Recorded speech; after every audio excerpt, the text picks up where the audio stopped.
Hello, happy October. I hope while I'm filming this that all of you guys have already gotten all your fall decor, your Halloween decor. I mean, let me tell you, my neighborhood is already Halloween ready. Like, they don't joke. Woo. Anyways, you guys, today's video I will be sharing with you all the books that I read for the month of September. It was a great month, and I have a 5-star rated book that I want to share with you guys. I'm excited.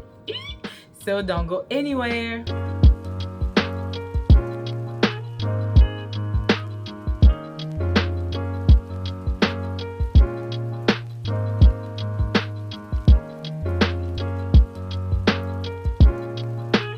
Alright, Jambo, Karibu, welcome to my channel. My name is Chilanda, and this is Library Without Borders.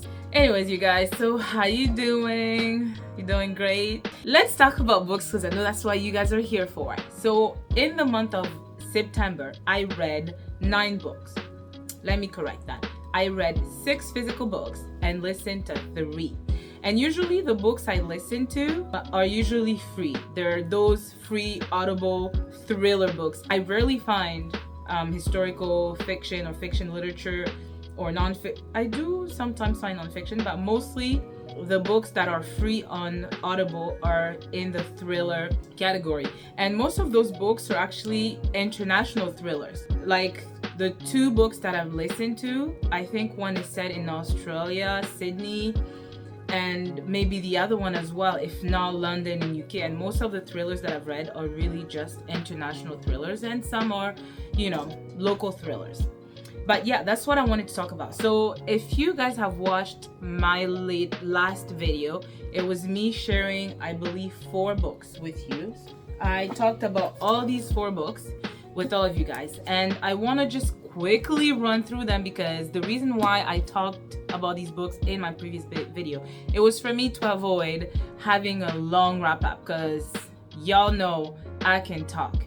And the one thing I want to say, the reason why I love to talk about books and get into them is simply because I never got the chance to talk about books. So if in my circle I don't really talk about books because not everybody is into books like me, and the only place that I found to talk about books, which is BookTube, I still have to restrain myself. I don't think I've scratched that itch, it's not really scratched. So that's why you see me get into the books, because I want to share the emotions, the pleasures, the everything I felt while reading those books. You know what I mean? So, like I said, Lost Saints, and I'm just sharing these books not in order by that I read them, just as I'm picking them up.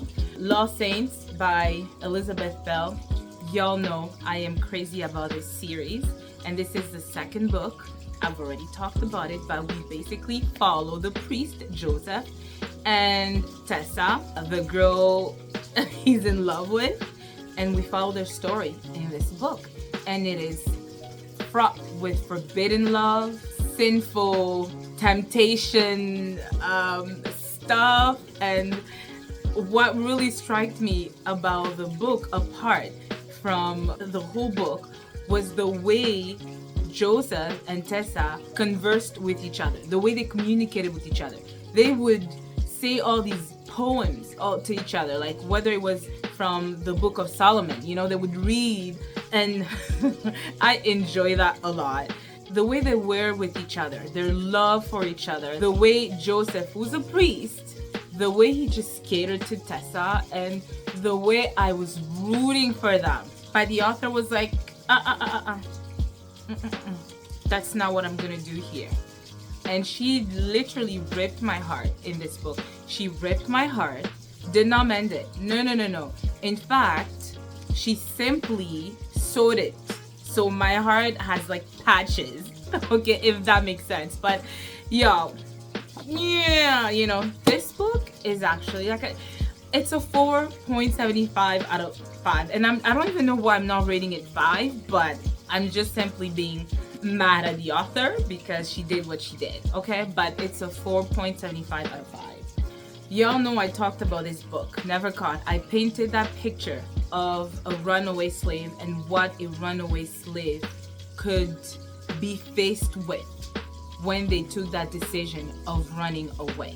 All right, so please listen to that video if you have not watched it. I really share my thoughts on this book, and like I said, it's Never Caught by Erica Armstrong Dunbar. So this is a nonfiction. It is the true story of Ona Judge, who worked for the Washington, and basically the Washington wanting to get her back during a time where slavery was being abolished, during a time where certain African Americans were taking the reins of their lives, not only by building schools in New York, Philadelphia, those areas, but they were also helping other blacks by helping them get manumission. They were helping them by building schools, by helping the poor. Like, it was a period where blacks were really taking the reins of their life. Like, I don't want to rate this book, but it's a book that you need to read. Like, it needs to be part of your shelf. And I already talked about this one as well. It's a very tiny book. It's Drinking from Graveyard Well, stories by Yvette Lisa Ndlovu. And these stories are stories about African mythology, basically, but there's a bit of some real aspects to these books. And it's various stories with various African mythology taken from different parts of Africa, notably South Africa, Zambia, and mostly from those places. And I did enjoy the book. It was recommended by D. Rixel. I also recommend, if you want to diversify your horror list, you can get one from, Africa. I mean, it's pretty appropriate for spooky October. So I definitely recommend. It was a good time, and this is definitely like around the 3.75 out of 5. I don't know if I mentioned to you guys, but I'm revisiting my rating system. I'm feeling like I simply want to tell you guys to read or not read, I recommend or not recommend, versus the whole rating. Because, I mean, these authors do put in a lot of work into their works, and for us to sort of just grade these books by like mere numbers can get like, it's not cool. But I know the way I do it, I respect the works, and I tend to do it in light of like, respectably, here's how I'm rating the book based on my feelings of the book, right? But eventually I'll let you know about it. Then I read this book. It's What's Mine and Yours by Naima Coaster. This book was interesting. It is the story of two families. The first family is, the main character is Jade. She's this beautiful black petite girl who has a son, but she is going out with a man who's, I believe they were really young. I think they were 25 at that time. And that guy decides to get with her and I guess accept the son as well, who was fathered by another man who decided not to be in Jade's life. Long story short, the dad, I will try not to spoil the story for you, but unfortunately something tragic does happen to the boyfriend of Jade, and she's left with her 6-year-old son. Basically, she needs to raise her son by herself. And while she's doing that, she is going to school to better her life. And the author does talk about all these struggles she encounters while raising her son and so forth. And it is actually told by multiple POV. We have the point of view of Jade, and we have the point of view of the three sisters. Now, the three sisters are of another family, so let me talk about that family. They are half Latina and half white. Their mother is Lacey May. So Lacey May is pure white. She just married a Spanish man or Latina man. The story with them is that unfortunately the father finds himself in trouble and does go in prison. So Lacey May is left to raise her daughters by herself. But the way she's raising her daughters, she wants to raise them white. Like absolutely white. They do look white, but they are half Latina. All of it comes to a clash when one of the daughter, I believe it's Noelle, don't quote me, I forgot the name. I'm just gonna say she's the oldest. So she goes to school, and Jade, remember Jade was raising her son by herself, has a son whose name is G. G and let's say Noelle, I think it's Noelle. They go to this school that is predominantly white.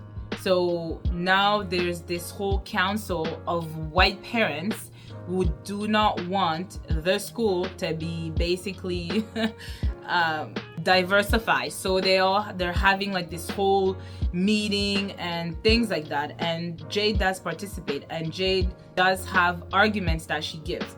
But now Noelle, who's fighting her mom on the basis that, you know, she doesn't want to adhere to her mom's perfect white vision of their daughter, she decides to have like to do this school play. So the school play, in that school play, Noelle and G, seemingly not, you know, they're very different, they've never met each other, but they do meet at this school, and from that point on a friendship will grow, but it will actually be more.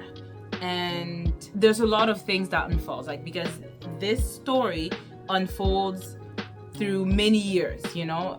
Both families do, we actually see them grow into this story. So how do you call that? Like, it's not a multi-generational story. It's just you see the characters grow. You meet them from when they're young all the way to like high school, university, and when they're married. So the three daughters each have different careers. You have one, the youngest sister, who's actually the one who's very, I guess she's calm. She is a lesbian, but her family doesn't know. You have the second daughter who's trying to pursue acting, and obviously, you know, she's still trying to break through into the acting career. And then you have the oldest sister, who's Noelle, and all three of them have nasty personality. I've got to tell you, like, nasty in the sense of the way they deal with each other, but you also need to understand the life that they've lived, especially the relationship with their mom and how that kind of affected the way the sisters dealt with each other, and also with the man or no man. But yeah, so the oldest decides to get into theater. So she's into theater, and she does end up marrying G, I guess her high school sweetheart, you could say. But there's a lot more. At some point, I'm gonna try to conclude this without spoiling the story. But at some point, Lacey May, the white mom of these three daughters, remember I told you her husband did go to prison, so she had to raise her daughters, but she needed money. She was struggling a lot. She did something that was not accepted by her daughters, and she's been blamed for that for a long time. Apart from that, Jade also, ever since that tragedy happened in her life, that also has set her life in a different trajectory, and her relationship with her son has been strained due to a lot of her choices, but you know, a lot of things. So you have that strained relationship with Jade and G, and on the other side you have Lacey May with her own strained relationship with her daughters. Now, I think I have to conclude. Something does happen to the mom. Don't worry, no, nothing.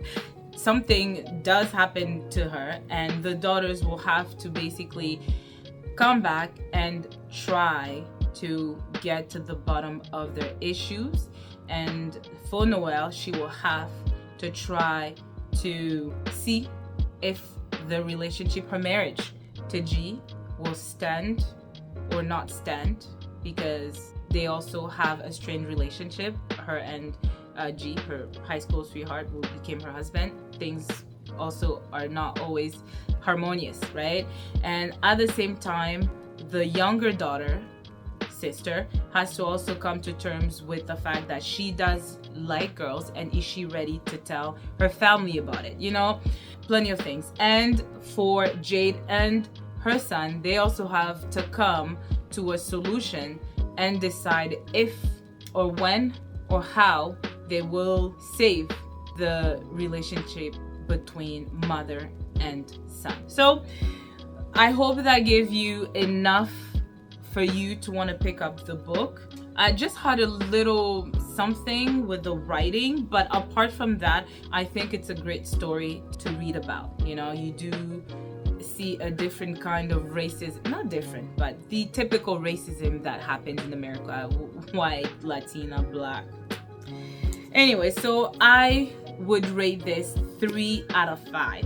It's a book that I think it's interesting. Okay, What's Mine and Yours by Naima Custer. I definitely encourage you guys to read. Then the last book I read, my last physical book, was Lisa C., the Tea Girl of Hummingbird Lane.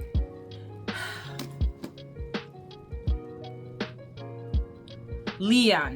Okay, so Lian lives in a remote village somewhere in China, high up in the mountains. The big story with this particular story is the fact that their people are known for this tea. It's called pu'er tea. I could put it up there. This story it didn't break me as much as The Mountain Sing. I cried and cried and cried. But this one had moments of like, whew. I mean, I need to talk to you about these books. Please forgive me. I need to talk about these books. So this is the story of, what's her name? And I think it's based on true story. It's a fictional story, but based on true, like the people that she talks about are real people. The main point of this story is that, before I even get to the main point, Lian and her family are very spiritual. Their spirituality was borderline obsessive and almost like on the verge of like can you please use a bit of reason? It was to the point of blinding spirituality, and that's very dangerous, and I will explain myself. There's a part in the story where the brother of Lian, they have such odd like traditions, and I'm not judging, I'm simply telling you based on the story. It's like the way when the families marry, the way where women stay, men stay, and when men and women marry, they have to like build this little hut where they live. So at some point in the story, the brother of Lian marries a girl, and they're together, and there's so much things that need to be done, like spiritually. They need to what's the word they use? They need to shoo away evil things whenever you entering, like before you even enter in the village, there's like a gate that's been built, and there's this statue of a man, I guess with a woman, with their parts huge, like big, huge. So that's one aspect. So the brother, his wife is pregnant, and there are certain things that she needs to take, there are certain things she needs to wear, there are certain things she can do, all of that stuff. But what happens is that unfortunately she gives birth to twins. They have a name for that. My gosh. They're called rejects. So the twins during that time, and let me say this, the people are called the Akat people. Okay? They're called Akat people, and the wife gives birth to twins. You know what they did, y'all? This happened at the beginning of the story. I'm not spoiling it, I have to tell you. They put, unfortunately, they're called rejects. When there's things that do not align with their traditions, it's called rejects. So unfortunately, the dad had to put like grains of rice in the baby's nose, both. And then he had to take the babies, once the babies were no longer breathing, go throw them in a river. That's just one thing. When I tell you guys, there were so many things that the Aka people lived by and did by using spirituality. It was like, our ancestors have done this way. Unfortunately, this is how it's done. So Lian, growing in this culture, in this village, she does go to school, but her dad wants her to marry. Yet the teacher who's teaching Lian says that you have a gift, I want you to go far, and I want you to, to go and see the world and learn and all that stuff. And during that time, it is a time where something is going on with China and Thailand. There's war happening, okay? But they're just in a small village. So at some point, there's this stranger that comes into their village and is telling them that I'm looking for this pure tea. And the Akha people, as I said, were known to make this tea that is pure, that will find its ways around the world and it will be sought after. So this man wanted to get the original leaves and see how it's purified, how it's treated, how it's worked, and he wanted to see the tree that produces the tea. But the mother of Lian was like, no, we can't show the stranger where the tree is, but we can definitely give him the tea. So long story shortened, Lian does come to the age of getting married, but then she falls in love with this boy. And in the Akha culture, they go by, what is it? It's the year of the ox or the year of the chicken and blah blah blah. And depending in which year you born, your zodiac signs cannot go. But unfortunately, she's like of this sign, and the boy she falls in love with is of this sign, and the family do not want them to marry because, again, spiritually it's not right, because they will go through misery and stuff like that. But obviously she's in love, she does not want to listen to reason. And let me just read to you just a little of the poem or song that they sing to each other. So, wrapping my legs around him, afterward when he walks home, I stay perched on our pine needle on our pine needle bed, and we sing call and response love songs across the hillsides. The flowers bloom at their peaks, waiting for the butterflies to come. The honeycombs wait for the bees to make honey.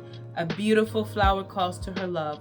The bee flies through the air to find her. He drinks her nectar. She holds them in her petals. Like, I love this aspect. And one thing I wanted to say is that the parents actually encourage these young kids to go, and they call it to, how do they say it? To make love? No, they have a way to say that. Does the intercourse.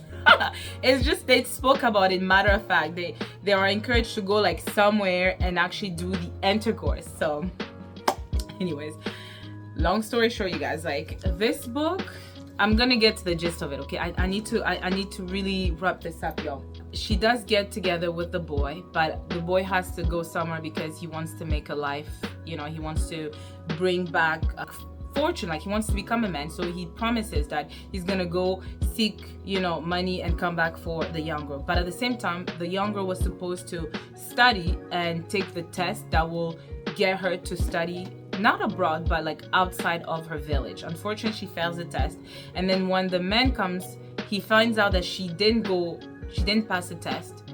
Something happens, so something switches between their chemistry, but she doesn't see it. She's still in love with him, and by the way, she does get pregnant. Now that's the story, that's where the story picks up. She falls pregnant, and unfortunately, because of, again, their traditions vary with a stronghold in spirituality, they're like, you can't give birth because you're not married, and it's just gonna be a kid you're gonna be miserable, lots of things. So unfortunately, her mom, normally the baby is a reject, so y'all know when you're a reject, it's death already. But because the mom, who's the midwife of the village, she decides to help her and bring her in the forest. She gives birth there and tells her that you need to bring the kid in the city. Long story short, she deposits the baby in front of a building in the city. And the rest of the book, it is her trying to find that child. And at the same time, you hear of the child once she's adopted by an American family. Now you hear about that child growing up. You hear about her when she's like a baby, when she's 8 years old, when she's like a young girl, and how, y'all, the end, I can't tell you the end. But I need to conclude this by reading you guys a couple of quotes here. And my favorite quotes was what the young girl were going through, which, guys, it affected me. This is from my husband. Remember that a wife must never overstep her husband's knowledge. That's from my husband. He'd love that. When living under your father's in-law's roof, you must obey his rules. When living next to your mother-in-law, you must follow her instructions. When living near a brother-in-law, avoid him as pestilence. When living with your son, know his life comes first. Yo, there were certain things, like certain sayings that Leon's family was giving to her, and I was like, yo, that reminds me of my African family. That reminds me of our African traditions, y'all. It was very much like the woman is beneath the man. You know what I mean? So I know I tabbed this part. I guess I wanted to share a bit, of the historical aspect. So here it says, after Chairman Mao took over China, the imperialist West America sponsored the nationalists in the mountains of Thailand. Those men stayed and began to cultivate opium. By the time of the Vietnam War, the Golden Triangle supplied half the world's heroin. I don't want to tell you much more, but something does happen with Leon's boyfriend, who she does end up marrying, but again, something will happen. Can't tell you much, can't tell you about that. But let me just read you a little bit about the daughter who's growing up in America. Her thoughts. Before I read you these quotes, let me just give you a little background info. Like I said, the baby that was given up by Leon is growing up with an American family that adopted her. And the author does talk about how there was a blooming or a high rise of American families adopting Chinese. It was during the time where China couldn't have more than one child, right? So a lot of kids, when they couldn't, abort or anything like that, were given to these different buildings, and that's how Americans were adopting all these children. So now the name, what's her name? I forgot the little girl's name, but there's names here. I don't know if she's Jessica or Tiffany or Ariel. I believe she's Jessica. But she is now part of this whole group. They're seeing a therapist. And the therapist, they're explaining these Chinese children who have white parents are going basically through a crisis, like a identity crisis, basically. So they're explaining all this to the therapist. So here it says, get it yet, doc? These are pictures of us treasured and adored daughters, the object and focus of all attention and love. The object, okay? It makes me want to barf. Hey, everyone, did he tell you about my bulimia? Anyone else have that, or anorexia?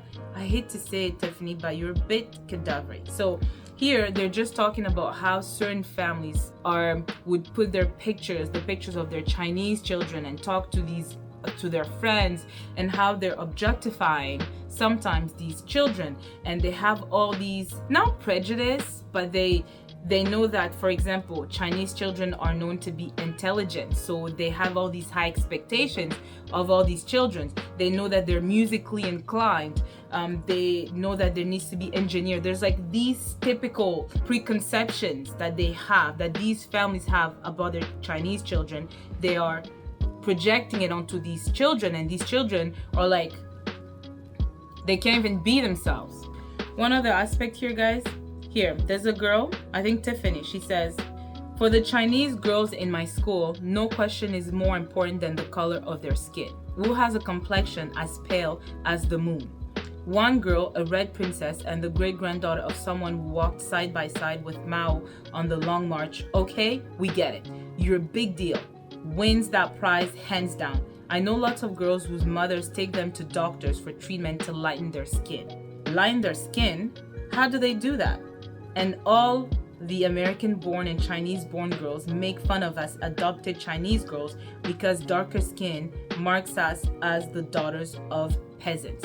And that's one thing I wanted to mention about Leon. She, although Chinese, she's part of the Aka people who are a bit darker than the rest of the Chinese people. So you can just imagine. Yo, I thought we had light skin problems. Chinese got light skin problems. Yo, like, the whole conversation among these girls took like a whole chapter. There's so much issues they talked about, like stereotypes. So Chinese used to be seen as low, right? Working on the railroads, in laundries and stuff like that. Now they're seen as smart and wealthy. I mean, isn't there the stereotype of the model minority? Yo, I mentioned that, right? As I said, the end, I wish the end was written differently, but yeah. But anyways, yo, I mean, there's so much I learned from this book. Like I said, the history of China, of the Akkat people, of tea, and how it literally was sought after by everyone, and how the village that was so remote that no one knew of, suddenly they were thrown in the spotlight because of their tea. And Lian does become like a woman, a career woman. She actually starts to learn about, like, you see her evolving, you know, from that woman that was so closed off to everything else but her village and her people and their traditions, now being open to the world, learning about TV, about cars. She's meeting people, she's having a career, she's traveling to the United States, and there you follow her trying to find her daughter. And every time you get closer to like the United States, you think that the author will give you a little something, but there's just like you know, it's like there's just never. But anyways, I enjoyed this book. It's a 4 out of 5 for me. Lisa C, the Tea Girl of Hummingbird Lane. A very fantastic story. I learned a lot. You know, I learned that Chinese people got light-skinned people problem. Like, what? Anyways. Alright, you guys. So I need to talk to you about the 3 books that I've listened to. So first, I want to talk about And So I Roar by Abby Dari. That book is a 5-star and more. 5-star and more. Oh my god. Yeah, no, you guys, I couldn't do a skit like I did for, you know, the girl with the louding voice. I don't understand why I did not rate that book 5-star. Anyways, the second book was so spectacular. I have never, and y'all know I've read books. So when I say I've never, please know that I mean what I'm saying. I've never read a book where I could cry and laugh at the same time. And I'm not saying those tears of like, cause you're laughing so hard. No, I'm emotionally wrecked, but I'm also laughing. That's what Aduni did to me in this second book. Now, we follow her story. I don't know if you recall the first one. I have talked about the first one in one of those videos. But here we follow her because now she's ready to go to school, and she's living with Miss Tia. Tia is the Nigerian sort of who lived abroad and who helped Adoni run away from Big Madame's house, right? So now she's helping her to go to school, and this is her first, well, not first day, but Adoni's ready to go to school. But the night before she is supposed to start school, there's a knock at the door. And that knock is the big chief of the village and another guy. Oh yeah, the husband. Morufu, man. Morufu. Hate Morufu, man. They came to get her. And Miss Tia is doing everything, talking to her husband, telling Aduni to run away. They have come to take Aduni to basically go and respond to the accusations. Remember in the first book, she was accused of killing the wife of Morufu, was pregnant, and if you read the story, you know that she didn't do it. Now she has to go and face these accusations. So Messia wants her to run away, but Aduni is like, no, I'm not running away. Now, the beauty of this book, y'all, is the way Aduni talks. I was cracking. From the beginning of the book, I was laughing because the way Aduni talks, you guys, please, I beg you to listen to it, because the narrator does such a fantastic job of the way she reads, the intonation, the accent of the pidgin or the language that they speak is so perfect. And oh my god. So anyways, now I'm gonna try to literally summarize this in like so she goes and faces the chief. They go to the village, and Misty is like, I'm gonna come with her, Aduni, and we're gonna get you out of this situation, because she knows Aduni did not do that crime. Now, this whole story is told within a 24-hour period.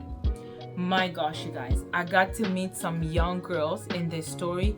I got attached to, notably one particular one, Zainab. Y'all, if you know, you know. Tell me about Zainab. If y'all read the book, you know Zainab. And the accent that the narrator did for Zainab was absolutely perfect. So what happens that Adonis gets to this village and she is brought among other girls who are accused of different crimes or different things. Some are not true, some are literally petty, and some are just there because they're there. They're taking a sacrifice for their families, and they're all brought back to the village, and they have to answer to these accusations, and they have to go through a sacrifice, and that sacrifice entails certain things, and if it works or doesn't work, you are free or not free, or you will be punished and live things. So while Adonis is there, she meets Zainab, Awa, and other girls, Ife, so many other girls, and the story is told from different perspective of those girls, and you get to see these beautiful girls and how Adonis is like trying to like fight for them, trying to encourage them, what she does to make it through those hours, the way they encourage each other, the way they tell each other stories. You get to hear about Zainab. Her story is that her little sister was circumcised and now they're trying to do that to her. I guess she ran or something like that, so now she was brought to that village. That's her crime. Adonis, y'all know her crime. There's this other girl, because her husband fell ill, now she's accused of killing him somehow. Like, you hear all, and there's this other girl, she's like so young, 12-year-old, she's a wife to older Nigerians. You guys. And it's the way Adonis will just like sometimes insult certain people, and you're laughing, like you're absolutely laughing while you're just like, my God, like I have goosebumps, like I'm crying for these girls, like I'm literally bawling. But then the next sentence, it's Adonis saying something so funny, and you're just like, come on. Oh, that story, and just the way Tia, you also get to hear about Tia, what's her story with her husband, what she went through with her mom, because she has a strained relationship with her mom and her dad. You finally discover why she has a strange relationship with her mom. Oh my gosh, you guys, I can talk about this book and talk about, I'm so sorry that I spent so much time talking about other books when I could have been talking about Adonis and her story. But y'all, you guys, so much happens in Adonis' life. So much happens. I don't want to spoil the story for you guys, but I loved that story. The way the author gave a voice to Adonis, the way she talked about the cause of women in Nigeria and the plight of girls, and talking against this whole child bride issue in Nigeria and other issues concerning women and girls, and it was so tackled so nicely. I mean, I love this book. Okay, it's a 5-star. Please read it.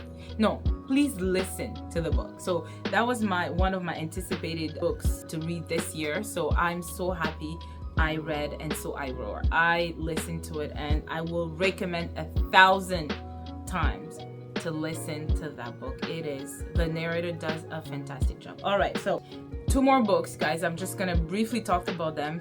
The next one I listened to was free on Audible, and it's White Like Her by Gail Lukasik. Now, what can I say? It is the story, it's her memoir.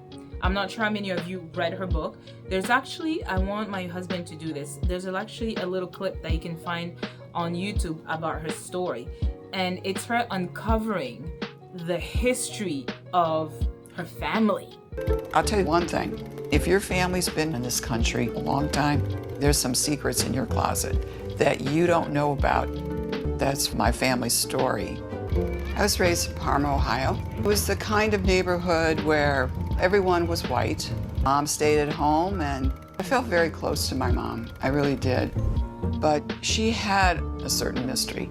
She was from New Orleans, and she had very few family photographs. So I decided to find out once and for all who my mother's family was. And finally, I sent away for my mother's birth certificate. I open it up, and it says race. And in parentheses are 3 letters, COL, for colored. So I waited till she came to visit me, and we were sitting down after lunch, and I said, Mom, you know, I sent away for your birth certificate. And she says, promise me you can't tell anyone until after I die. I mean, I don't know, y'all. I know I come from Congo, you know, like I can tell both parents are like, I can tell a little bit of their lineage, you know what I mean?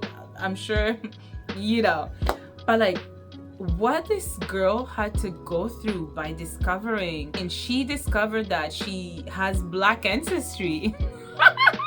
Her mom passed for white. That's essentially the story. I want to tell her what she discovered about herself. The notes I put is Louisiana 1970. So they are Creole. So I put a little bit of the terms that were used basically in 1970 in Louisiana.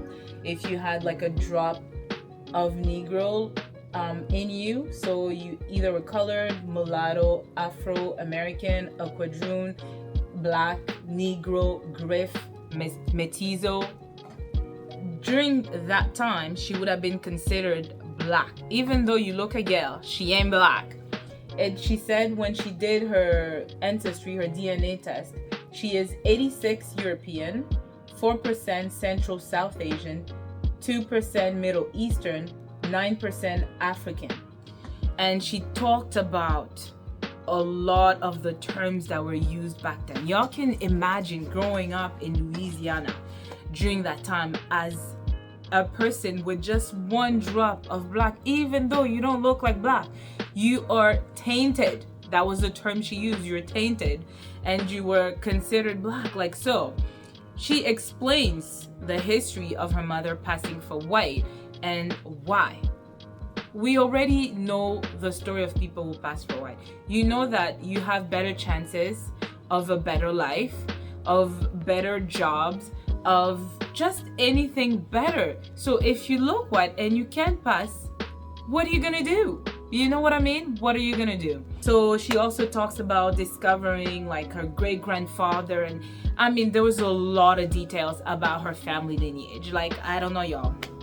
It's basically like like there's a lot of things. Let me see. Ozama Frederick is her great grandfather. The story with them is that she would go look in like different census.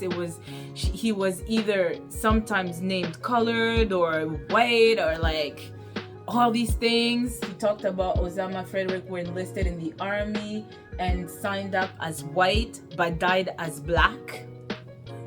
Go figure. Her mom had a sister.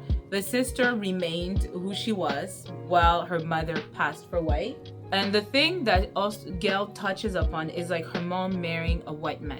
Could you imagine marrying a white man under the pretense of being white, knowing that if that man discovered that he actually married a non-white woman, what the consequences could be? So Gail was like, because she never got to talk to her mom about it, right? So she wanted to know what it was like for her mom to live with such fears. Did she fear that she will be uncovered, right? She talks about how there are 2 forms of passing. You have part-time, and then discontinued when you basically passing white at work. And then continuous passing or crossing over the racial divide with a new racial identity, which what her mom is. And I guess I'm not gonna get into it. Y'all just understand by those descriptions. So she talks about 19th century in Louisiana, passé blanc, what it meant in New Orleans. So basically, that time, a couple of Creole women or women in Louisiana started marrying white men, and the rationale behind it was simply that these women were looking for better opportunities and these men were willing to marry them. So there, I mean, I can go through my notes, but like I learned a lot, okay, about this book.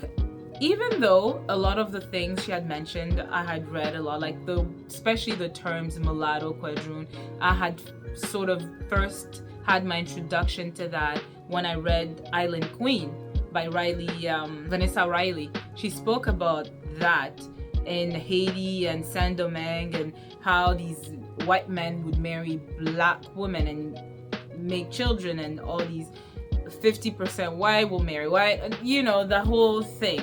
I mean, this is quite intricate. Can you imagine being part of such history? It's the story of America.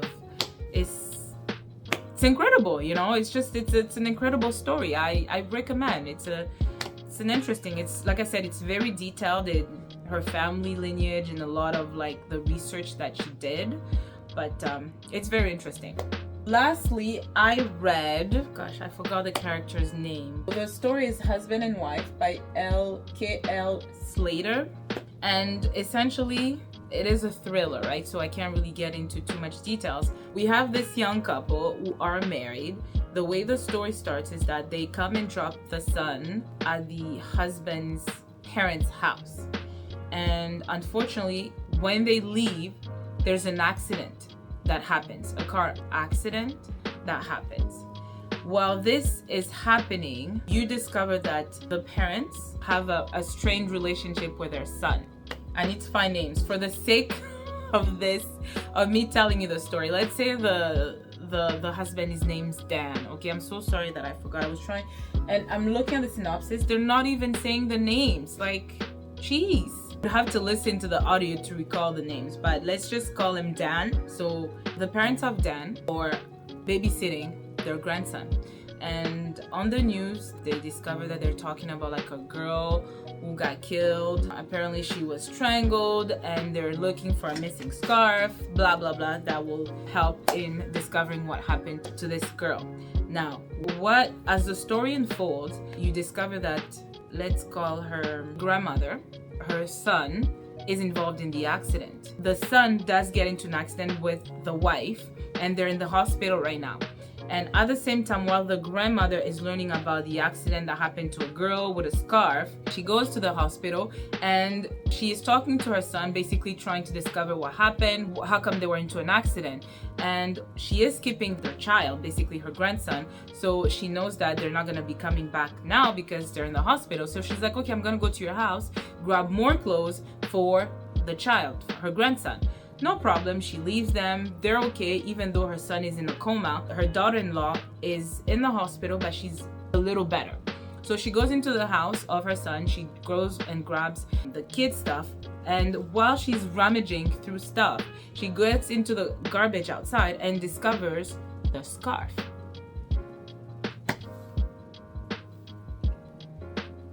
As a mom, what do? You discover that the boy that you gave birth to might be connected to the crime that you just recently heard on the news. And this story, I'm thinking it's either in London or Sydney, Australia. Not sure. But she's shaken. She's visibly shaken by this discovery. So she goes home and she's trying to talk to her husband about it. And her husband is like, okay, no, we have to wait for our son to get out of the hospital, and don't do anything. Don't go to the police. Don't do nothing.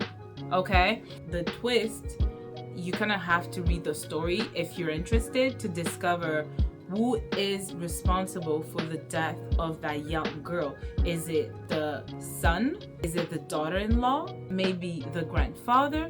Or is it maybe someone that you do not hear of in the story until like the end?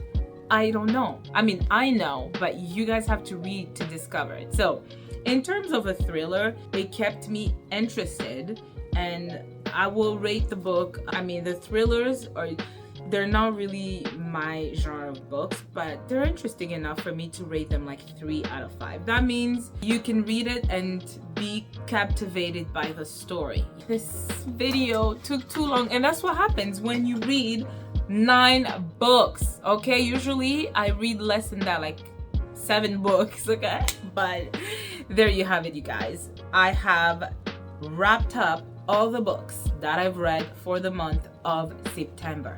I hope I have given you a thorough review of these books and that you either will pick them up to discover these stories by yourselves, or if you have read any of these books, I would love to hear your thoughts.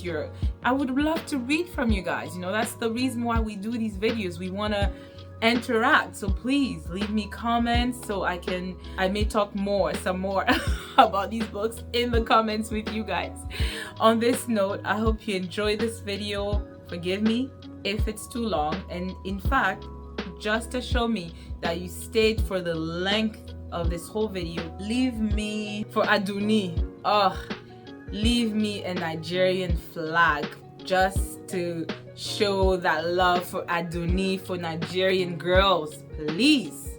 All right, Nigerian flag. Please don't forget to like, comment, subscribe, share, and I'll see you in my next video. Bye.